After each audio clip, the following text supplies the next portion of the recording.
जन्माष्टमी कथा। स्कंद पुराण के अनुसार द्वापर युग में मथुरा में उग्रसेन नाम के राजा हुए, जो स्वभाव से ही सीधे साधे थे, जिनकी वजह से उनके पुत्र कंस ने ही उनका राज्य हड़प लिया और स्वयं मथुरा का राजा बन बैठा। कंस की एक बहन देवकी थी। कंस उनसे बहुत स्नेह करता था।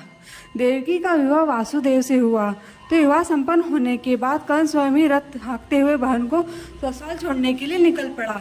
जब वह अपनी बहन को छोड़ने के लिए जा रहा था, तभी एक आकाशवाणी हुई कि जिस बहन को तू इतने प्रेम से विदा करने स्वयं ही जा रहा है, उसी की 8वीं संतान तेरा संहार करेगी। यह सुनते ही कंस क्रोधित हो गया और देवकी और वसुदेव को मारने के लिए आगे बढ़ा। तभी वसुदेव ने कहा कि वह देवकी को कोई नुकसान न पहुंचाए। वसुदेव ने कहा कि वह स्वयं ही देवकी की 8वीं संतान कंस को सौंप देगा। इसके बाद कंस ने उन दोनों को मारने के बजाय कारागार में डाल दिया।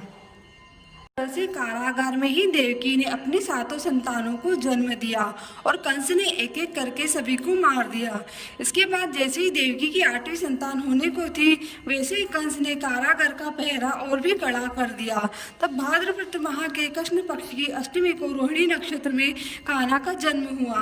तभी श्री विष्णु ने वसुदेव को दर्शन देकर कहा कि वह स्वयं ही उनके पुत्र के रूप में जन्म ले रहे हैं। उन्होंने यह भी कहा कि वसुदेव उन्हें वृंदावन में नंद बाबा के घर पर छोड़ा है और यशोदा जी के गर्भ से जन्मी कन्या को कारागार में ले आए। यशोदा जी के गर्भ से जन्मी कन्या कोई और नहीं बल्कि स्वयं माया थी। यह सब कुछ सुनने के बाद वसुदेव जी ने ठीक वैसा ही किया।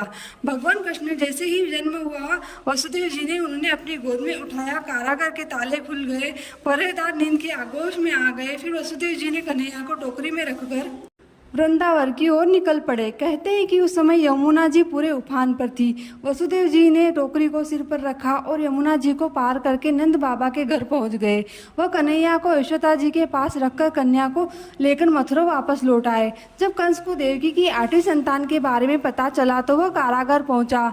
उसने देखा कि देवकी की 8वीं संतान तो कन्या है, लेकिन फिर भी वह उसे जैसे ही जमीन पर पटकने लगा, वह माया रूपी कन्या आसमान में पहुंचकर बोली कि रे मूर्ख, मुझे मारने से क्या होगा? तेरा काल तो पहले ही वृंदावन पहुंच चुका है और वह जल्दी ही तेरा अंत करेगा। इसके बाद कंस ने वृंदावन में जन्मे सभी नवजातों का पता लगाया।